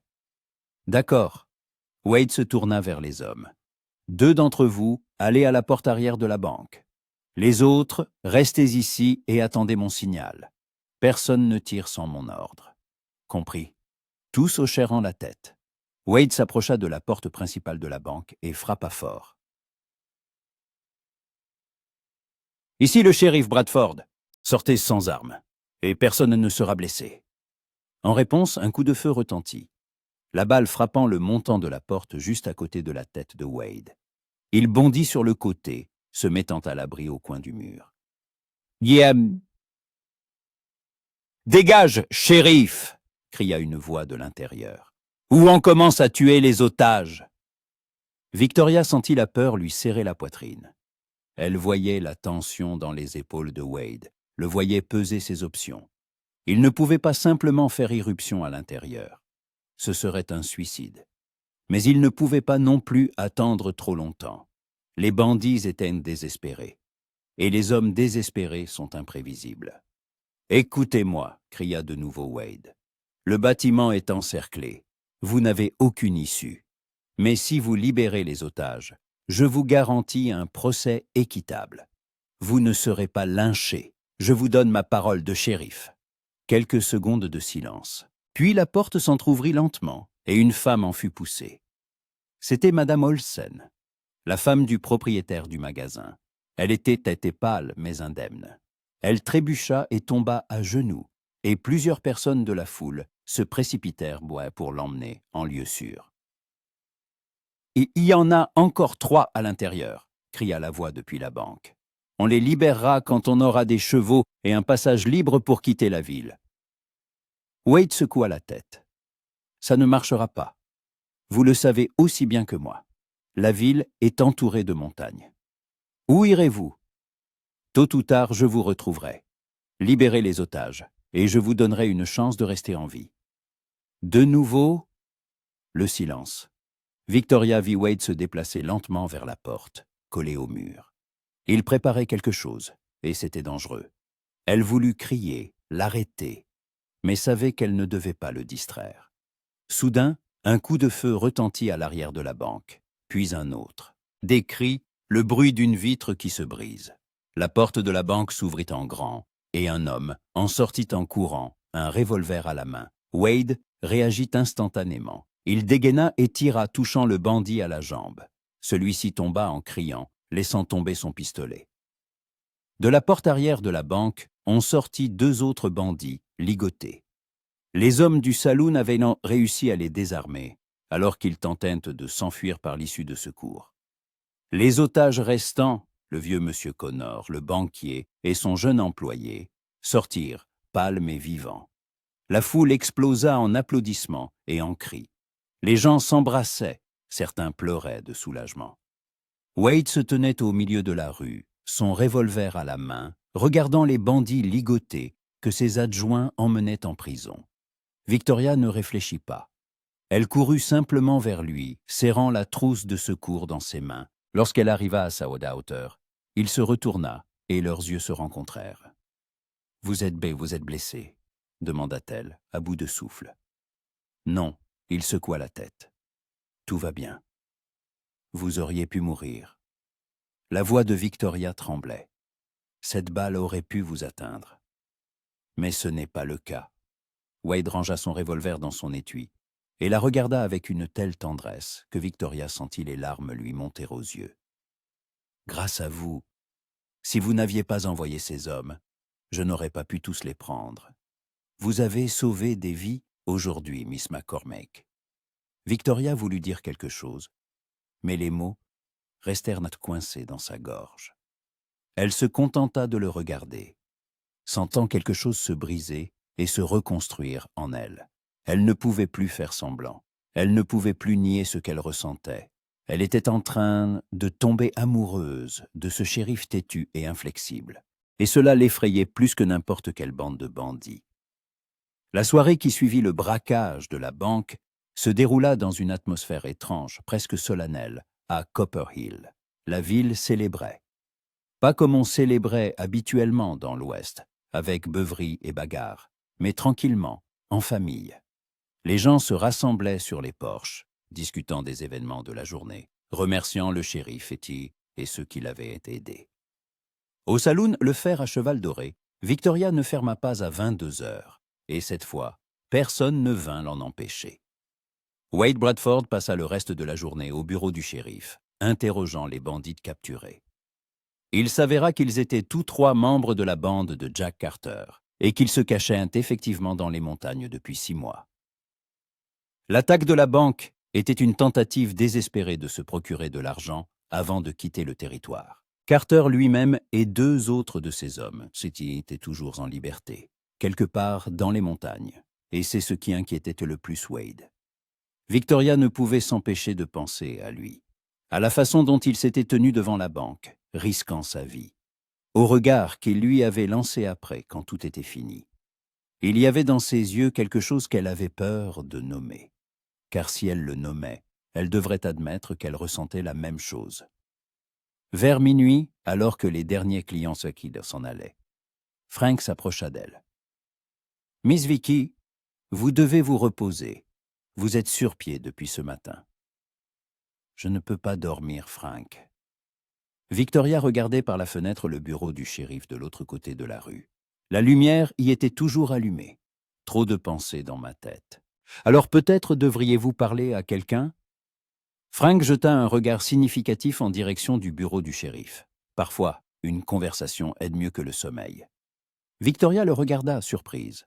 « Frank, tu me suggères d'aller voir le shérif ?»« Je vous suggère de parler à l'homme qui a sauvé notre ville aujourd'hui, » sourit Frank, « et qui, si je ne me trompe, n'est pas indifférent à votre égard, tout comme vous ne l'êtes pas à son égard. » Victoria voulut protester, mais comprit que c'était inutile. Frank la connaissait trop bien. Elle soupira et se leva. « D'accord, j'y vais, mais seulement pour le remercier pour aujourd'hui. »« Bien sûr, Miss Vicky. » Frank continuait de sourire. « Seulement pour ça. » Victoria jeta un châle sur ses épaules et sortit. La nuit était fraîche, le ciel si densément parsemé d'étoiles qu'on aurait cru pouvoir les toucher. Elle traversa la rue et s'arrêta devant la porte du bureau du shérif. Sa main se figea sur la poignée. Que lui dirait-elle? Comment expliquerait-elle sa venue si tardive? Avant qu'elle n'ait pu se décider, la porte s'ouvrit. Wade se tenait sur le seuil. Il avait enlevé sa veste et déboutonné les premiers boutons de sa chemise. Il avait l'air fatigué, mais ses yeux s'illuminèrent instantanément dans la voyant. « Miss McCormick », il y avait de la surprise et autre chose dans sa voix. De la joie, peut-être. « Je ne m'attendais pas à vous voir. Quelque chose s'est passé? » « Non, tout va bien. » Victoria serra son châle contre sa poitrine. « Je voulais juste savoir comment s'étaient passés les interrogatoires. Et vous remercier. Pour aujourd'hui. » Wade s'écarta pour la laisser entrer. « Entrez. La nuit était froide. Ne restez pas dehors. » Victoria entra dans le bureau du shérif. Elle n'y était jamais venue auparavant. La pièce était simple. Un grand bureau, quelques chaises, une armoire à fusil contre le mur, un râtelier avec les clés des cellules. Des papiers étaient étalés sur le bureau, à côté d'une tasse de café à moitié bu. Ça sentait le tabac, le cuir et la poudre. Des odeurs qu'elle associait désormais à Wade. « Et les bandits, ont-ils dit quelque chose d'utile ?» demanda-t-elle, s'efforçant de paraître naturelle. « Oui. » Wade s'approcha de la table et montra une carte dépliée sur le bureau. Carter et les deux autres se cachent dans une vieille mine au nord d'ici. À environ 2 jours de route. Demain matin, j'y vais, avec quelques hommes. Si tout va bien, nous en finirons une bonne fois pour toutes. Victoria s'approcha regardant la carte. Mais son attention n'était pas sur la carte. Elle était sur Wade, sur sa proximité, sur la chaleur qui émanait de son corps, sur les battements rapides de son propre cœur. « C'est dangereux, » dit-elle doucement. « Carter est un homme cruel. Si vous y allez... » « Je sais. » Wade se tourna vers elle, et la distance entre eux devint infime. « Mais c'est de mon travail. Je ne peux pas le laisser continuer à menacer la ville. » « Et si vous ne revenez pas ?» La voix de Victoria tremblait. « Alors quoi ?» Wade la regarda longuement, et il y avait tant de choses dans son regard que Victoria sentit son souffle se couper. « Alors je veux que vous sachiez quelque chose, » dit-il doucement. « Je veux que vous sachiez que depuis le moment où je vous ai vu pour la première fois, descendant l'escalier dans cette robe rouge, avec cet air de posséder le monde entier, je n'ai pu penser à personne d'autre. Même quand nous nous disputions, même quand vous me regardiez comme si j'étais votre pire ennemi. Tout ce à quoi je pouvais penser, c'était à ce que ce serait si nous n'étions pas de chaque côté de la barricade. » Victoria se figea. Les mots qu'elle avait peur d'entendre. Les mots qu'elle voulait entendre plus que tout au monde. Murmura-t-elle, et c'était la première fois qu'elle l'appelait par son prénom. Nous ne sommes pas de chaque côté de la barricade. Nous ne l'avons jamais été. C'est juste que nous sommes tous les deux trop têtus pour l'admettre. Il s'approcha encore, et sa main se leva pour caresser sa joue. Le contact était doux, presque hésitant. Et cela contrastait tellement avec l'image du shérif sévère que Victoria sentit quelque chose fondre en elle. « J'ai essayé de rester loin de vous ?» Sa voix était rauque. « Je me disais que ce n'était pas bien, que j'avais un travail, des responsabilités, que je ne pouvais pas me permettre de me laisser distraire. Mais chaque fois que je vous voyais, Chaque fois que vous me regardiez avec ces yeux gris, je savais que je menais une bataille perdue d'avance. Alors arrête de te battre, murmura Victoria. Et il l'embrassa. Ce n'était pas le baiser auquel elle s'attendait. Pas passionné, pas désespéré. Il était lent, profond, rempli de tout ce qu'il n'avait sans pu se dire avec des mots. Ses lèvres étaient chaudes et fermes. Sa main glissa sur sa nuque. Ses doigts s'emmêlèrent dans ses cheveux. Victoria sentit le monde entier disparaître. Il ne restait plus que d'eux, que cet instant, que ce sentiment qui la submergeait. Quand ils se séparèrent, ils respiraient tous deux difficilement. Ouadded appuya son front contre le sien, et Victoria ferma les yeux, s'imprégnant de cette sensation de proximité qu'elle s'était si longtemps refusée. « Ah, j'ai peur, avoua-t-elle doucement, j'ai peur de ce que je ressens pour toi. Parce que si je me permets de t'aimer, et s'il t'arrive quelque chose demain, il n'arrivera rien. » Wade l'embrassa sur le front. « Je te le promets, je reviendrai. Parce que maintenant, j'ai une raison de revenir. » Victoria ouvrit les yeux et le regarda. « Promets-le-moi. Promets-moi d'être prudent. Je te le promets. » Il effleura de nouveau ses lèvres, plus rapidement cette fois, mais non moins tendrement. « Et toi, promets-moi que quand je reviendrai, nous finirons cette conversation. Sans dispute, sans reproche, juste nous. »« Je te le promets. » Sourit Victoria à travers les larmes qui lui montèrent tout soudain aux yeux. Ils restèrent ainsi quelques minutes de plus, se tenant l'un contre l'autre, comme s'ils avaient peur de se lâcher. Puis Victoria recula. « Je dois y aller. Il est tard, et tu as besoin de te reposer avant demain. » Et Victoria, Wade lui prit la main. « Quoi qu'il arrive demain, sache que tu as tout changé. Pour moi. » Elle serra sa main en retour, puis se retourna et sortit. L'air de la nuit était froid, mais Victoria ne le sentait pas. Tout son corps brûlait de ce qui venait de se passer. Du baiser, des mots, de la prise de conscience qu'elle était amoureuse.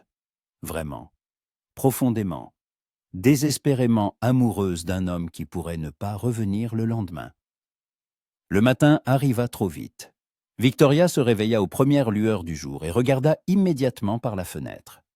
Un petit groupe d'hommes se rassemblait déjà devant le bureau du shérif. Elle reconnut Tommy, 2 autres adjoints et 4 hommes du saloon qui avaient été aidés la veille lors du braquage. Ils étaient tous armés et prêts à partir. Victoria s'habilla rapidement et descendit. Elle devait le voir avant son départ. Devait lui dire quoi? Qu'elle l'aimait. Trop tôt. Qu'elle avait peur de le perdre. Trop faible. Qu'elle l'attendrait. Il le savait déjà. Quand elle sortit sur le porche du saloon, Wade était déjà à cheval. Il vérifiait sa selle, parlait à ses hommes, donnait ses dernières instructions. Quand il la vit, leurs regards se croisèrent. Et Victoria vit dans ses yeux la même chose qu'elle ressentait. La peur, l'espoir, la détermination. Il mit pied à terre et s'approcha d'elle. « Je pensais que tu dormais encore. »« Je ne pouvais pas, » avoua Victoria. « Je voulais te dire au revoir. » Wade lui prit la main sans se soucier des regards curieux des autres. « Je reviendrai, je te le promets. »« Je sais. » Victoria serra sa main. « Sois juste, prudent, s'il te plaît. » Il hocha la tête, puis se pencha et l'embrassa rapidement sur la joue. Ce n'était pas le baiser passionné de la nuit dernière, mais il contenait une promesse. La promesse de revenir, la promesse de ce qui commencerait entre eux quand tout cela serait terminé. Wade retourna à son cheval et sauta en selle. Le groupe se mit en route et Victoria resta là, les regardant s'éloigner jusqu'à ce qu'ils disparaissent au détour de la route. « Il reviendra, Miss Vicky, » dit doucement Frank qui l'avait rejointe. « Wade Bradford n'est pas du genre à abandonner. J'espère que tu as raison, » murmura Victoria. Les 2 jours d'attente furent les plus longs de sa vie. Victoria essaya de se distraire par le travail, servant les clients, tenant les comptes, réglant les affaires courantes. Mais ses pensées étaient constamment là-bas, dans les montagnes, où Wade et ses hommes traquaient la bande de Carter. Le 2e jour, Eleanor Harrington apparut en ville. Elle vint au saloon dans l'après-midi, quand il n'y avait presque personne, et demanda à parler à Victoria en privé. « De quoi voulez-vous parler, Madame Harrington ?» demanda froidement Victoria en la conduisant dans son bureau. Après sa conversation avec Wade, elle ne faisait plus confiance à la femme du maire. « Je suis venu car tu m'excuser. » Eleanor s'assit sur une chaise, serrant son sac à main. « Je vous ai menti. Le shérif Bradford n'a pas fait chanter mon mari. Il lui a vraiment proposé un marché. Du temps pour rembourser l'argent volé, en échange de réformes dans la ville. J'étais en colère contre le shérif parce qu'il avait bouleversé notre vie habituelle, et je voulais monter les personnes influentes contre lui. Je vous ai utilisé, et j'en suis sincèrement désolé. » Victoria resta silencieuse. Une partie d'elle voulait chasser Eleanor, lui crier dessus pour son mensonge. Mais une autre partie comprenait. Eleanor avait eu peur, elle était désespérée. Elle avait essayé de protéger sa famille de la seule manière qu'elle connaissait. « Pourquoi avouez-vous cela maintenant ?» demanda-t-elle. « Parce que hier mon mari a enfin fait ce qu'il fallait. » Eleanor leva les yeux. « Il a avoué au conseil municipal avoir pris de l'argent dans les caisses. Il va le rembourser. Cela prendra du temps, mais il le remboursera. Et le shérif Bradford, il aurait pu nous détruire, mais il a donné une chance à George. C'est un homme bon, Miss McCormick. Je me suis trompée à son sujet, et je voulais que vous connaissiez la vérité. » Victoria hocha la tête. « Merci d'être venue. Il fallait du courage. » Eleanor se leva et se dirigea vers la porte. Sur le seuil, elle se retourna. « Il tient à vous, vous savez. Le shérif, j'ai vu comment il vous regarde. Mon mari ne m'a jamais regardé comme ça. Appréciez-le, Miss McCormick, c'est une chose rare. » Quand Eleanor fut partie, Victoria s'approcha de la fenêtre. Son regard se tourna de nouveau vers la route qui menait hors de la ville. Où était-il maintenant? Était-il en sécurité? Pensait-il à elle comme elle pensait à lui? Le troisième jour, vers le soir, quelqu'un cria dans la rue. « Ils reviennent! Le shérif revient !» Victoria sortit en courant du saloon. Le groupe avançait dans la rue principale. En tête, Wade Bradford suivi de ses hommes, et entre eux, 3 bandits ligotés.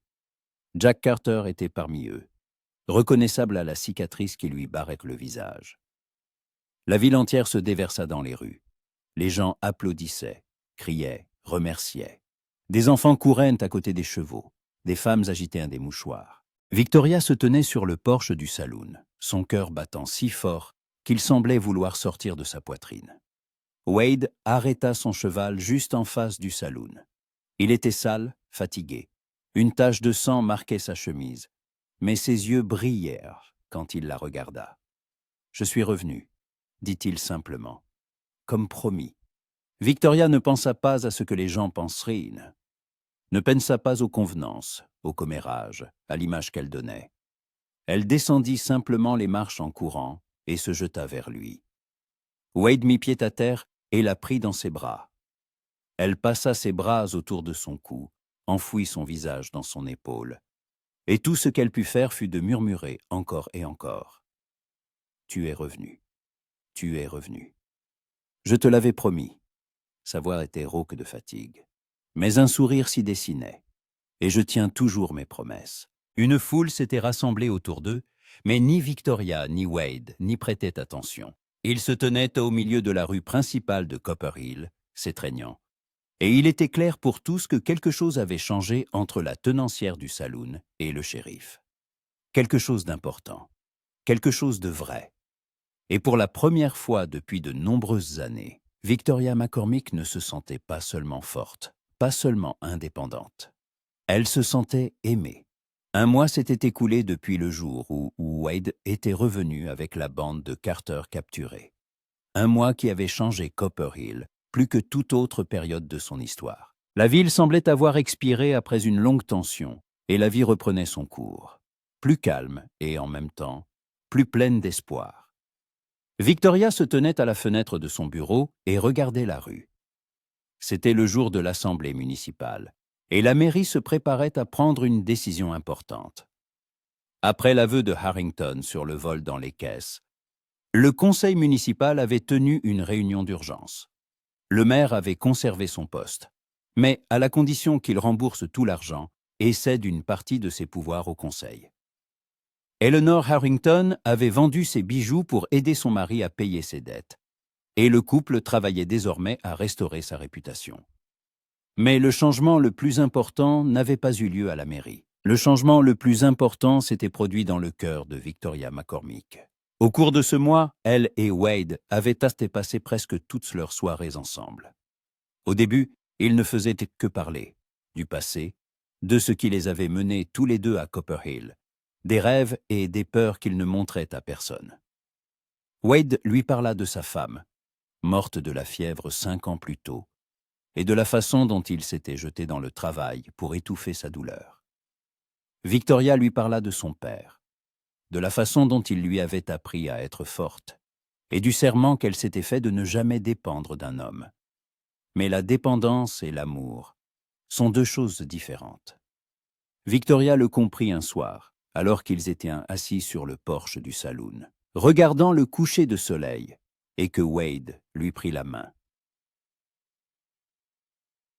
« Tu sais à quoi je pense ?» avait-il demandé. « Y a quoi ?»« À quoi ? Et au fait que je ne me souviens plus de ce qu'était la vie sans toi. 1 mois seulement s'est écoulé, et j'ai l'impression que tu as toujours été là. » Victoria s'était tournée vers lui, les yeux brillants de larmes. « Je ressens la même chose, et ça me fait peur. Parce que j'ai toujours cru que si je me permettais d'aimer quelqu'un, je me perdrais. Mais avec toi, je me sens encore plus moi-même. Tu n'essaies pas de me changer.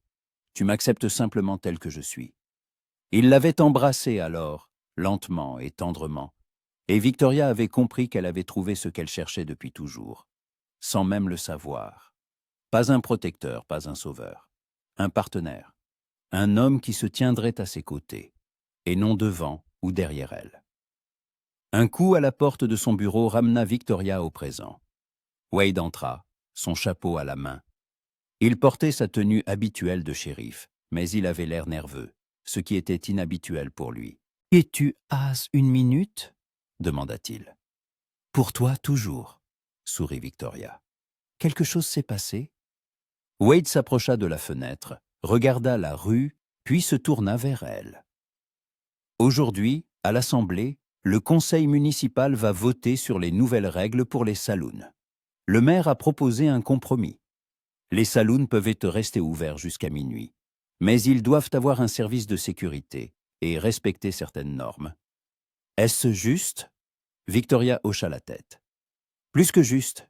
J'ai toujours été pour la sécurité. J'étais contre le fait que quelqu'un me dicte des règles sans explication. Mais si c'est un véritable compromis, je suis d'accord. » Wade soupira de soulagement. « Je suis content de l'entendre. Parce que j'avais peur que tu penses que je pense que j'essayais encore de te contrôler. » Victoria s'approcha de lui et lui prit la main. « Wade, je sais qui tu es, et je sais que tu fais tout pour le bien de la ville. Nous ne sommes plus ennemis. Nous ne l'avons jamais vraiment été. » Il la regarda longuement, puis sortit une petite boîte de sa poche. Ses mains tremblaient légèrement, et Victoria sentit son cœur manquer un battement. « Victoria McCormick, » commença-t-il d'une voix sérieuse. « Je ne suis pas doué pour les belles paroles. J'ai toujours été un homme d'action, pas de mots. Mais il y a des choses qui doivent être dites. Tu m'as changé. Tu m'as montré que la vie n'est pas seulement faite de devoirs et de responsabilités. Qu'on peut être fort et s'autoriser à aimer en même temps. Qu'on peut protéger une ville et construire un foyer. Et je veux construire ce foyer avec toi, si tu acceptes. » Il ouvrit la boîte, et à l'intérieur se trouvait une simple bague en or avec un petit saphir. « C'était la bague de ma mère, » dit doucement Wade. « La seule chose qui me reste d'elle. C'était une femme forte, comme toi. Mon père disait qu'elle ne pliait jamais devant les difficultés. Je pense qu'elle t'aurait approuvé. » Victoria regardait la bague et des larmes coulaient sur ses joues. Elle n'avait jamais pensé que ce moment arriverait. Que quelqu'un lui demanderait sa main. Qu'elle voudrait dire « oui ». Wade Bradford, sa voix tremblait. « Tu es l'homme le plus têtu, le plus inflexible, le plus impossible que j'aie jamais rencontré. Et je t'aime plus que je n'aurais jamais cru pouvoir aimer quelqu'un. » « Oui, bien sûr, oui. » Il lui passa la bague au doigt, et elle lui allait parfaitement, comme si elle avait été faite pour elle. Puis il l'attira à lui, et l'embrassa comme il ne le faisait que lorsqu'ils étaient complètement seuls, sans crainte du jugement ou des commérages. Quand ils se séparèrent, Victoria rit à travers ses larmes, Tu sais, toute la ville va en parler. La tenancière du saloon qui épouse le shérif. C'est presque comme dans un roman à l'eau de rose.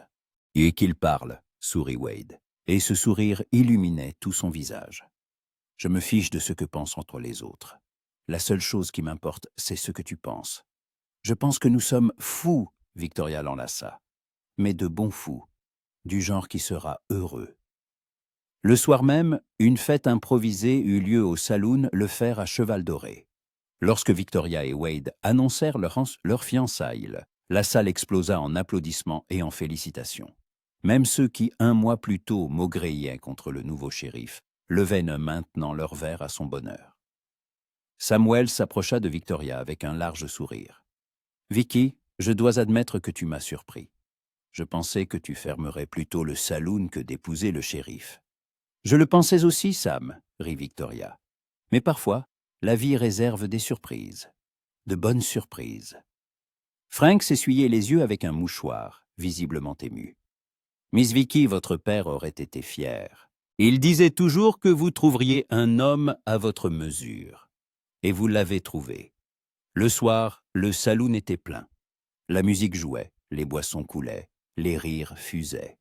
Wade se tenait au comptoir, discutant avec le maire Harrington, qui avait bien meilleure mine qu'un mois auparavant. Eleanor se tenait à côté, et il n'y avait plus entre elle et Victoria la tension d'autrefois.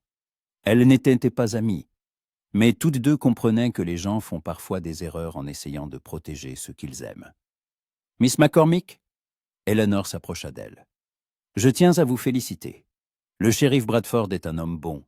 Vous méritez le bonheur. »« Merci, Madame Harrington. » Victoria hocha la tête. « Et merci pour votre honnêteté. Il fallait du courage. » Eleanor sourit légèrement et rejoignit son mari. Victoria les regarda s'éloigner et pensa à la complexité de la nature humaine. Comment les gens peuvent faire de mauvaises choses avec de bonnes intentions, et combien il est important de donner une seconde chance. Wade s'approcha d'elle et lui passa un bras autour de la taille. « Ça a été... À quoi tu penses? À quel point tout a changé. Il y a 2 mois, je te détestais. Du moins, je croyais te détester. Mais en réalité, je ressentais déjà autre chose. J'avais juste peur de l'admettre. Moi aussi, avoua Wade. Le premier soir, quand je suis entré dans le saloon et que je t'ai vu sur l'escalier, j'ai su que j'avais des ennuis. Tu me regardais comme si j'étais un ennemi, et je voulais déjà être autre chose pour toi. « Et quoi donc ?» demanda Victoria d'un ton enjoué. « Ce que je suis en train de devenir. Ton mari, ton partenaire, l'homme qui se tiendra à tes côtés, quoi qu'il arrive. » Victoria se tourna vers lui et l'embrassa, sans se soucier des acclamations enthousiastes des personnes si présentes. À cet instant, il n'existait que lui, le shérif têtu qui était arrivé dans sa ville et avait bouleversé toute sa vie. L'homme qui lui avait appris que l'amour n'est pas une faiblesse, mais une force. Quelques semaines plus tard, Victoria et Wade se marièrent dans la petite église de Copper Hill. La cérémonie fut modeste, mais sincère. Tous les habitants de la ville étaient présents, car au fil des mois, la tenancière du saloon et le shérif étaient devenus le symbole que même les personnes les plus différentes peuvent trouver un terrain d'entente si elles le veulent.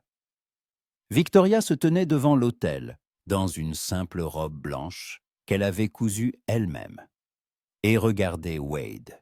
Il portait un costume neuf, ses cheveux étaient soigneusement coiffés, mais son regard restait le même, sérieux, profond, plein d'amour. Lorsque le révérend Thomas lui demanda si elle consentait à prendre cet homme pour époux, Victoria n'hésita pas une seconde. « Oui, » dit-elle d'une voix ferme et claire.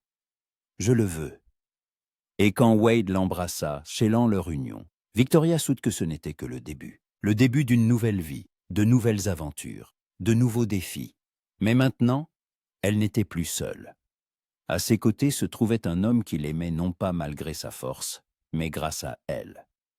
Après la cérémonie, ils sortirent sur le porche de l'église, et la ville les accueillit par des applaudissements. Des enfants jetaient des fleurs, des femmes pleuraient de joie. Des hommes crient leurs félicitations. Frank agitait un mouchoir, essuyant ses larmes. Sam Wells leva une bouteille de whisky en guise de toast. Wade prit la main de Victoria, et ils descendirent les marches. Une nouvelle vie les attendait, une vie commune. Et bien qu'ils ne sachent pas ce que l'avenir leur réservait, ils savaient une chose, ils le traverseraient ensemble.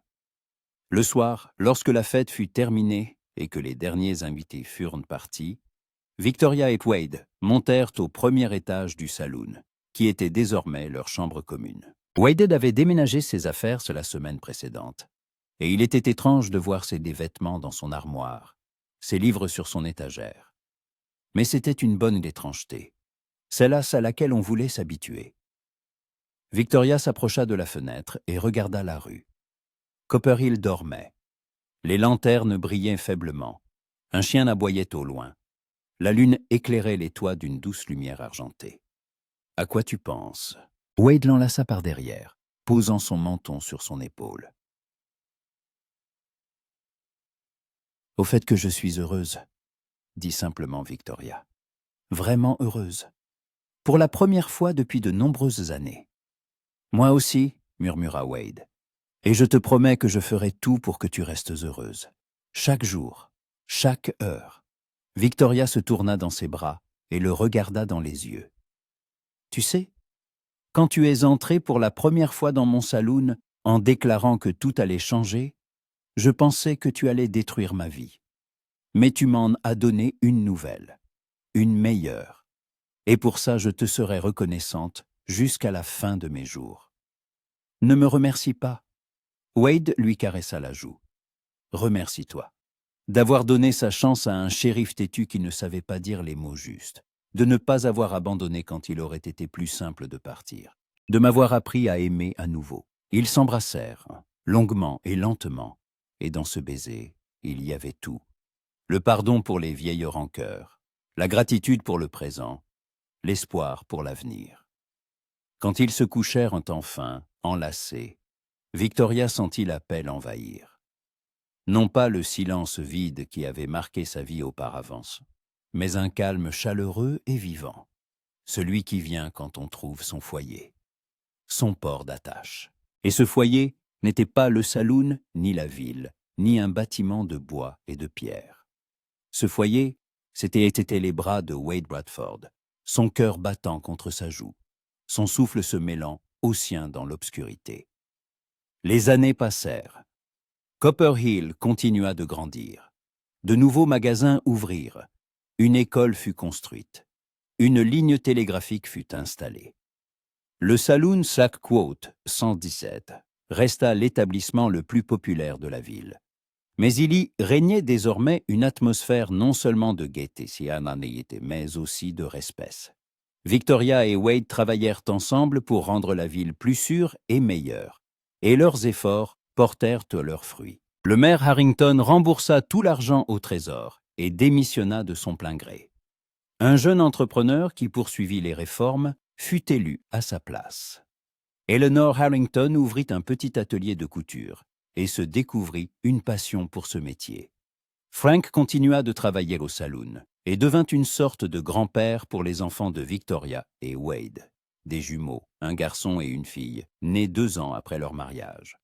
Sam Wells devint le parrain du garçon et ne se lassait pas de raconter à tout le monde comment il avait prédit que le shérif et la tenancière du saloon finiraient par se marier. Mais le plus important n'était pas là. Le plus important était que chaque soir, lorsque le travail était terminé et que la ville s'endormait, Victoria et Wade montaient dans leur chambre, et elle savait, elle était chez elle, aux côtés de l'homme qui avait semblé être un ennemi et qui était devenu sa meilleure moitié. Un soir, de nombreuses années plus tard, ils étaient assis sur le porche du saloon. Les enfants jouaient dans la rue.